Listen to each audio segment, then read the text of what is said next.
validation's nice. I love validation. But with just how quickly technology is moving, it's a lot of dopamine for our body to anticipate. And then when we don't get that, like we post a story, no one likes it. We're going to feel let down.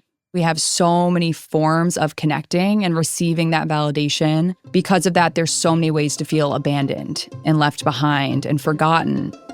That's Meg Josephson. She's a psychotherapist and social worker, and you might have seen her on Instagram. So Meg just authored the new book, Are You Mad at Me? How to Stop Focusing on What Others Think and Start Living for You. Stay tuned for my conversation with her about how to stop using people-pleasing at work, at home, or in your community to validate your sense of safety and self-worth. Don't forget to hit that follow button to get new episodes of our show every week. And if you want to hang out with me more, you can find me on socials. Finally, if you like this conversation, I have a favor to ask. Leave us a review or a comment wherever you're listening so we can get to know you more and keep bringing you conversations that you love.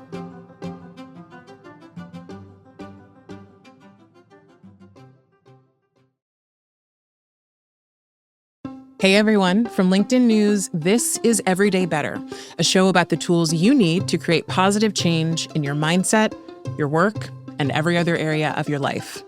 I'm Leah Smart, LinkedIn senior editor and a certified professional coach, and I help people become better versions of themselves one day at a time. Every week, I sit down with a trusted voice so that together we can explore how to take small steps toward big changes, the kind we plan for, strive toward, or never saw coming. We as humans are wired for survival. And when we perceive danger, we are biologically programmed to have some sort of response to neutralize that threat. Now there's fight, flight, freeze, and then there's the lesser known fawn response. And that's what we're going to talk about today, because it impacts many more of us than we perceive, and particularly women. Now, the problem with our survival wiring is that in modern life, the difference between a real danger and a perceived danger is often pretty murky for our brains and for our nervous systems. So we end up having big, outsized fears about small stuff. So imagine your boss emails you saying, "Hey, can you call me at 11 a.m.?" And your fear interprets this as, I'm about to get negative feedback at 11 a.m. In fact, your fear interprets this as, I might die at 11 a.m. Now, let's just say that you really are about to get negative feedback and not just a note on how well you did in yesterday's presentation. We all know conceptually that you'd be okay. You would make it through that conversation, you'd take the feedback, and eventually you'd move on. But your fear doesn't know that. So in comes your survival response. Now, very commonly, women have the fawn response, which tells us my safety comes from pleasing other people, pleasing our bosses, our parents, our partner, our friends, and even strangers on social media. So instead of prepping for a fight with your boss or to completely freeze on the call or avoid the call altogether, you decide you're going to affirm whatever your boss says. You might overthink every interaction you've ever had, trying to parse out ways in which you might be able to make them happy. And you probably will want to do your absolute best to make sure that your boss still likes you at the end of that call. Now, what happens when we fawn or fawn well? Well, if we accomplish what we set out to do when we fawn, which is keeping other people happy with us, then it tells our brain that we've skirted danger and that we're safe. That fawn response is what Meg Josephson writes about in her book. It's called Are You Mad at Me? How to Stop Focusing on What Others Think and Start Living for You. So today, she and I are going to investigate how we know when we're fawning and how we slowly change our behavior to feel safer and more in tune with ourselves. For Meg, it starts with examining that question that so many of us have in conflict or perceived conflict. Are you mad at me? Here's Meg. It's a feeling that I hear a lot in my private practice. Many of my clients worry all the time if people are mad at them, whether it's work, romantic relationships, friendships. I asked my first therapist, I said, why do I always think people are mad at me? And that feeling is quite familiar. I grew up in a home that had addiction and quite a lot of volatility. And so I feel like Are You Mad at Me also speaks to that kind of hypervigilance of being on edge and being hyper attuned to what people are thinking and how they're feeling so that we can adapt and morph ourselves as a means of safety. And sometimes we need that and sometimes we don't. And so I found that as I got older, that hypervigilance was carrying into my adulthood just in a different way. So I was overthinking, why did they put a period instead of an exclamation point? Or my boss said, can we chat? Oh, okay. Here it I'm comes. fired. Yeah. So it was like what I just started to see in that first therapy session was kind of the beginning moment of that is, I needed that and now I don't, but I still feel it and it no longer fits. And so how can I break free from this chronic shame and anxiety?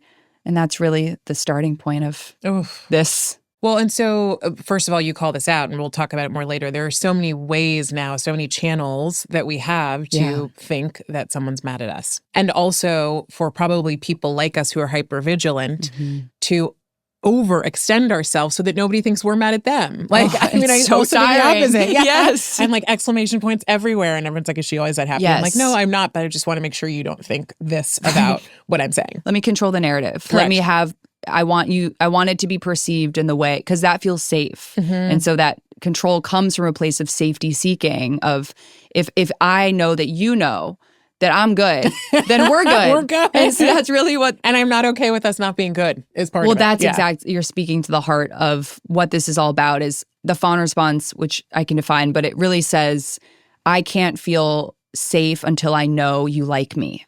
And my safety comes from pleasing you. And so that can't happen until we receive that external validation, whether it's online or whether it's through someone laughing at our joke. We need to receive that to temporarily relieve that anxiety. But yeah, it's tiring. It is. It's very tiring. I mean, is that what you'd say to someone now who walks into your practice and says, I have this challenge? I'm always worried that people are mad at me. Well, I would say first healing starts with awareness of it, because this is such an unconscious pattern. Really, what is happening is we're abandoning ourselves to keep the peace. We have to abandon ourselves in order to be hyper-attuned to what someone else is feeling. We're disconnected from what do I want and what do I think? And it leads to this feeling of who am I? Like, I don't even know what I want. I don't know what I think. I'm just a chameleon in all my relationships. So having awareness of that is already healing, because to be aware, we have to tune in a little bit.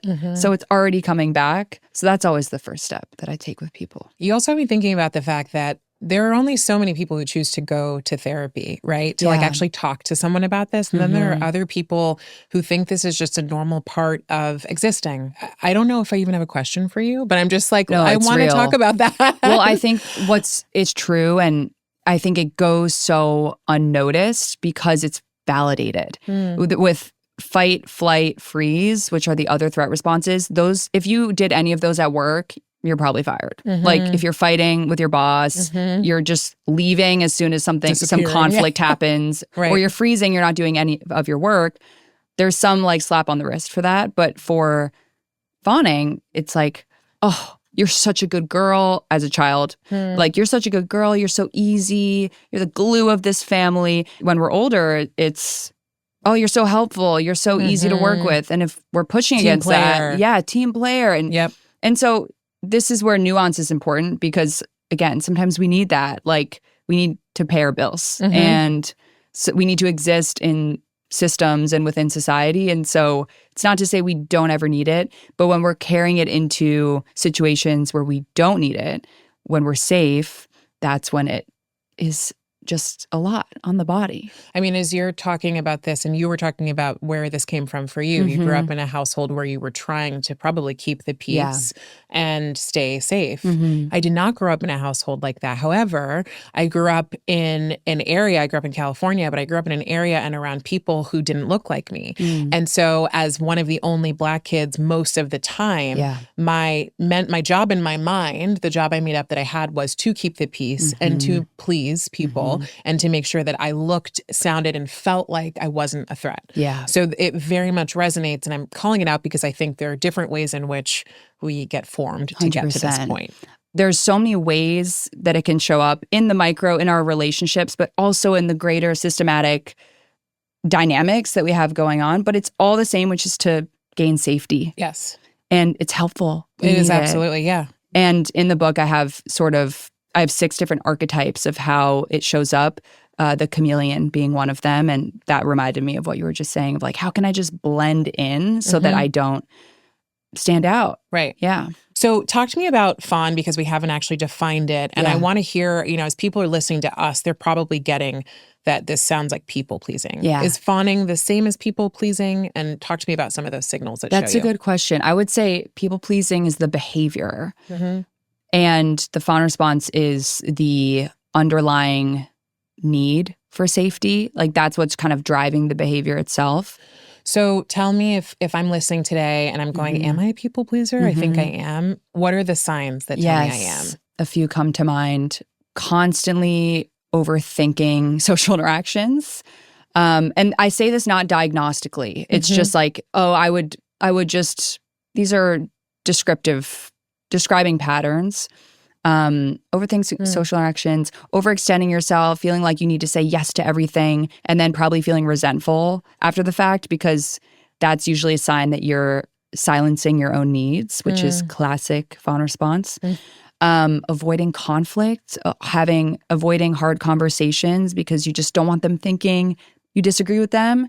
And as a result, that certainly harbors resentment as well. But it also kind of keeps people at a distance, because if we're never having challenging conversations in our close relationships, no one really gets to know us. We're just kind of being that chameleon and no, yeah, that's totally fine. No, that really works with me, even though, does it? Right. Are you okay with that? And maybe more granular fawn response is like when someone's being cold to you, your instinct is to lean into them. And you're like, oh, let me butter you up. Let me impress you so that you can like me, versus being like, okay, well, maybe we're not supposed to be friends and that's okay. Or maybe it's romantically being drawn to pretty emotionally unavailable people, critical people, because that feels like home in some way. And that can apply to work environments too, of like being in a cycle of being drawn to toxicity in some way. It feels, as I think about fawning, it feels like a newer thing that we didn't hear about. Most of us know, fight is pretty obvious. Flight, you're moving away from something. Freeze, you're standing still and just kind of like hands up. Fawn feels newer, different, and also so familiar. What's taken us so long to get to this point of even talking about it? You're so spot on, first of all. This fight, flight, and I think freeze too, they're very primal responses. Whereas I think the fawn response, first of all, was only coined in 2013 by a psychologist named Pete Walker as a term. And I think it's quite a modernized threat response in that with just evolution of society, with social media, we have so many forms of connecting and receiving that validation. Because of that, there's so many ways to feel abandoned and left behind and forgotten. With just how quickly technology is moving, we are receiving way more than we can process. And so when we don't receive that, it feels like a big crash and a big letdown. There was someone I interviewed who's a sociologist at UC Riverside, and it was a year ago or so, and she said, we're not wired to expect validation from so many people. For sure. Like, it was like, back in primal times, it was a community. Now it's, I want, number one, I want 50,000 or more followers. Yes. And by the way, I want them all to like everything that I do. And so like that's feels impossible. And I think it truly is. Yeah. But I'm also wondering, is the fawn response, they're all social kind of, but fawn feels the most I think social. It is. I think it's the most socialized for sure. And again, because those other three are not affirmed in society. And so it's just a very safe pattern to fall into to achieve a sense of belonging. And I don't want it to be so black or white of like, I'm fawning or I'm not, or like, okay, I'm either being a people pleaser or I'm not. But I find what differentiates kind of like, am I fawning or am I not, is am I abandoning myself? Am I neglecting myself, or am I connected to myself? We'll be right back with Meg Josephson and some solutions for how to work through the fawn response.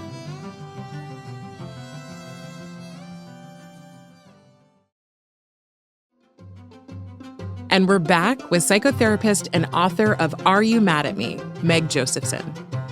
I want to move to solutions because I know there are ways for us to kind of work through this. And I want to highlight too that there are probably like quick fixes that you think about and things we can do in the moment. And also, if it took you, I'm 37 years to even figure out that this was something you're experiencing, don't expect that the quick fix will change you immediately. But that it does take some work. And on the other side of that work, there's a lot of, I think, probably just internal sense of power and peace. Yeah. And it is slow. It's slow work because the fawn response is often born from complex trauma, which is daily or frequent instances of feeling unsafe or unseen or unheard or unloved on a regular basis and not having a sense of safety to return to. And so people think of like the big T types of traumas. And if we didn't experience that, we might be like, I'm fine. I turned out fine. Yeah.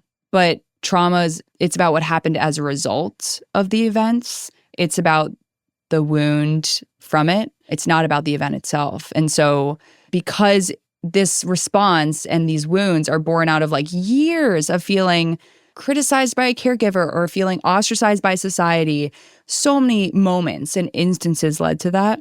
It's going to take a lot of moments to give counter evidence to that response so that we can feel safe again. So often clients will come in and, for the record, I was that client too, of like, fix me, tell me what's wrong now, give me the 3-step solution. And whenever that energy is coming in, I'm like, okay, there's a lot of dysregulation happening because urgency is dysregulation. Like slowness is safety, urgency is dysregulation. So if it's like, tell me now, it's like that means we need some more slowness. Because it is slow. It's subtle work, you know? And it's so annoying. It's, come on, really? Everybody's like, come on, let's just get through this so I can move on and There's be better. There's got to be something else. Hello, Exactly. So one of the things I think people will totally resonate with is fawning and conflict, right? Like that's a big one, right? And so a lot of us, I think, feel the fawn response and then try to avoid conflict. And we dance around conflict. They have a fight in their mind with the person, but they don't actually have it. Or they find ways to tell themselves, no, you're fine. Don't worry about it. It doesn't matter. You say we need to step into conflict. Tell me more about why for all of us who are sitting here going, no, I'm conflict avoidant. I keep the peace. Well, I think for many of us that resonate with this sort of are you mad at me framework and thinking, many of us didn't witness conflict being handled in a safe or healthy way. Maybe think it was yelling, maybe it was silent treatment, maybe it was passive-aggressive communication. And then you go downstairs and your parents are like, so what do you want for dinner? And it's not talked about ever again. That's not great conflict resolution. And so when we see that, what we take as when we become adults, what it kind of forms the belief of when there's a conflict with someone, it means the relationship is over or ruined and there's no going back because we didn't witness repair. We never saw that happen. So we're like, okay, because conflict leads to something like explosive or passive aggressive or tense, I'm just going to avoid it. And it's so smart, of course. Again, survival, right? Survival. Safety. But there's a cost because I want to be clear, I'm talking here about relationships that are safe. Right. So I'm not talking about like cyclical abusive conflict that's happening in a relationship. I'm talking about like safe relationships with people you want in your life. What I view as conflict is, I think a better word is just like a little occasional friction. And I think it's so great because it really just means that there's enough space and safety for both people to be themselves. When there can be a little bit of conflict, it means I can have my views, you can have your views, and let's understand each other. It can be small things like you want this for dinner and I want this for dinner. We have different tastes. Right. That's great. Yeah, that's a good thing. Yeah. So when we can allow, that's such a silly example, but when we can allow that to exist, it's really just saying to the other person, I am letting you into who I am and you're letting me into who you are, and let's understand each other. It's important now to talk about repair because conflict is inevitable in any close relationship because if both people can be themselves, which is ideal, there might be a little bit of friction. What matters is the repair because no parent's perfect. No partner is perfect. No friend is perfect. We don't want perfect, actually, because that's damaging in of itself. Right. If a parent and what would perfect be? What Is does that perfect mean? defined as someone who never rubs against any of right. your which then is we're not just the point keeping of the cycle going, right? So we're gonna say things we don't mean sometimes. We're going to be irritable. We're gonna be hangry. We're gonna be overstimulated. But when we can go back to the moment after the fact and say, hey, I'm so sorry I yelled at you. That was my fault. And I just wanted to tell you that. It wasn't your fault. You didn't make me do that. Imagine how healing that would be as a child to have a parent knock on your door after conflict and take accountability. And so many of us didn't have that. And so we end up actually internalizing it as it goes from I caused mom or dad or whomever to be upset. I did something bad, and it becomes I am bad. Something's wrong with me. And so repair is so healing. And that way we should celebrate a little conflict because then we get to repair. So it's such an opportunity for closeness. I thought of the two relationships and also work relationships where we've had conflict or there's been a necessity for conflict. One of the relationships I thought of, there was conflict, and after that conflict, it felt like things were different between us. So like if I imagine that we're orbiting, right? We're in the same orbit. All of a sudden something gets thrust in and everything feels more chaotic, or it feels like we're not quite settling back into the normal way of being. And I know you studied internal family systems, and it made me think about like how does conflict shift the system, and what do we do to keep that from happening, or do we allow it to happen? Well, that's really interesting. And the way I kind of see it is when repair is done in a relationship that feels safe, it can lead to closeness, or it can lead to clarity of, maybe this isn't someone that I can be really honest with. And we get clarity from that situation. I mean, what you're kind of alluding to when we talk about conflict as far as one of the solutions to fawning is we are not for everyone, and everyone is not for us. In the workplace, at home, in the world, there's just no way to be for everybody. And that's okay. Yeah. It's so okay. This is another thing. I think as people pleasers, we think, well, if I'm not friends with them, it's like a big deal. Like they think I hate them or they hate me. We can be not friends with someone, and it doesn't have to mean anything. It can just be like, we don't spend time the same way, or like you stay out really late and I go to bed really early and our friendship just doesn't mesh too well. All good. It doesn't even have to mean anything. It's not personal, you know? Well, it's interesting because I think about work where there's a different dynamic at play, right? We have power dynamics. We have money at play. We have, all the things, success, social climbing, all of that is at play. And there's a different element for someone who perhaps is a people pleaser or who does experience the fawn response a lot, because that person wants to be a part of all of the social circles they can be, particularly related potentially to power, because that means that you're safe. So like how do we deal with that in an environment where we also have this big looming thing? I think work is really tricky because, again, we need a paycheck. We need to survive. Like setting a boundary with your best friend is going to look really different than a coworker or your and boss. Like if you even can. Like you have to appease to get to survive. That is safety. That is survival. It's the actually epitome of it. Like we need these resources to survive. Right.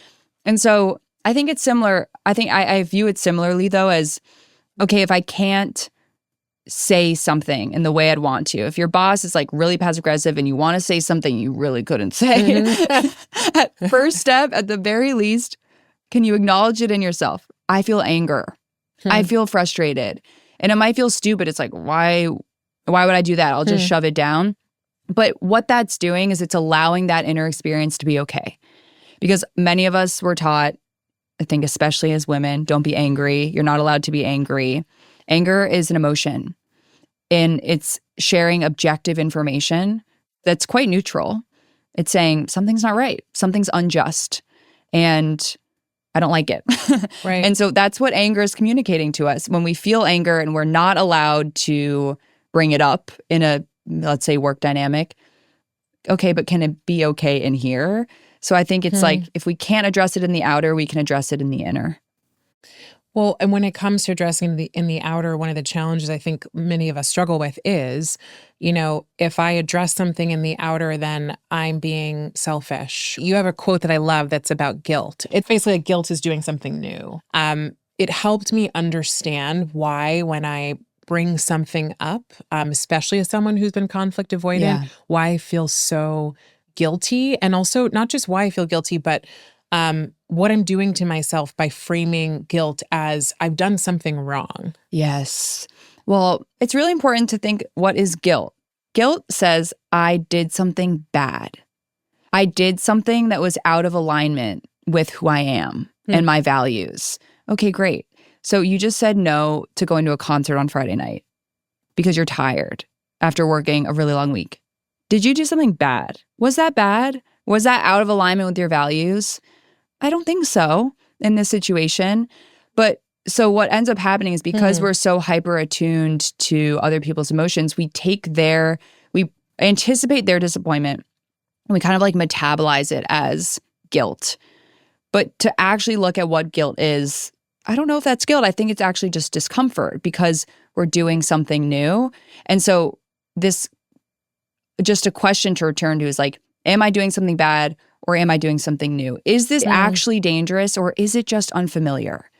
Because our bodies are hardwired to find safety through familiarity. Expressing your needs will feel like aggression if people-pleasing is your baseline because we like what's familiar. Familiar? That resonates. Good. Familiar? Safe. Give me familiar. Yeah. But if we're going off that script, the body's like, no, hate this, unfamiliar, don't like it. Yeah. Doesn't mean it's actually bad. That's just the primal part of ourselves looking out for us. But that's where we can use our conscious awareness to kind of look at it from a distance and question it like, is this actually bad or is it just new? Is it just unfamiliar?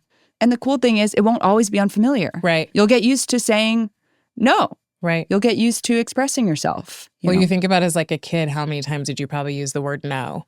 Things you didn't want to do, right? So it's like, a good point. That's familiar, actually. Such a good You've gotten point. away from the familiar when you didn't have like the mental wherewithal to go, I have to please other people. I love You're that. like, no, I don't want to do that. Kids I are want to eat that. so good at saying what they need. Yeah. That's so good. I'm here for that. Okay, so we go through this process. We, listen to or read your book or listen to this episode or go, follow you and start looking at these practices. I always want to know, what's it in service of? Like, who do we become because we choose to work through this response?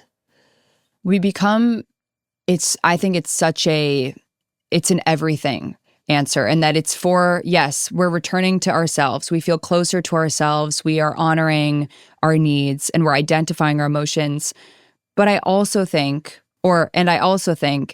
it's for the collective because I say this at the end, like, how can we speak up for the needs of someone else if we can't do it for ourselves? And sometimes it's easier to speak up for the needs of someone else, but to practice both ways, it brings us closer in our relationships. It saves us energy. And we're also modeling to other people who are struggling with this, you can do this too. So I think that the reward at the end is knowing ourselves, it's closeness, it's feeling more at ease with our inner world, with our anxious thoughts and our emotions and turmoil, that it's okay. You're a person who has emotions. Nothing is wrong with you. Just ease, I would say. And it doesn't mean that the hard stuff goes away. Right. No freaking way. Right. That anxious voice, I still have that every single day. Right. The difference is I don't believe it as much anymore. It's still there. Quiets Trust down. me. Yeah. Oh my gosh. Yeah. But fair. I just can see it with a bit more distance. So it's not quieter necessarily. It's just that you have a different perspective on it. I think it's quieter because it's a little further away. It's speaking the same volume, but it's a little further away from me. So it feels quieter. But it's still loud. Awareness is everything. It's just everything because we're not getting rid of this part that is working hard to protect us. We need it. We'll need it again. We're actually just letting it know, I don't need you all the time. And right now you can rest and you'll know when you're needed again. That was Meg Josephson, psychotherapist, social worker, and author of the new book, Are You Mad at Me? How to Stop Focusing on What Others Think and Start Living for You. If you liked this episode, make sure you check out my conversation with Amber Ray on why learning to disappoint people is the key to an authentic life. You can find a link in the show notes, and if you have thoughts, let me know in the comments or by leaving a review. Everyday Better is a production of LinkedIn News. The show is produced by Emily Reeves and Ava Amabegi. Asaf Gadron is our sound engineer. Tim Boland mixed our show. We get additional support from Alex Kuznetsova and Mujib Merdad. Sarah Storm is our senior producer. Dave Pond is head of production and creative operations. Maya Pope-Chappelle is director of content and audience development. Courtney Koop is head of original programming. Dan Roth is LinkedIn's editor-in-chief and vice president of content development. And I'm Leah Smart. Thanks for coming with me, and we'll see you next week.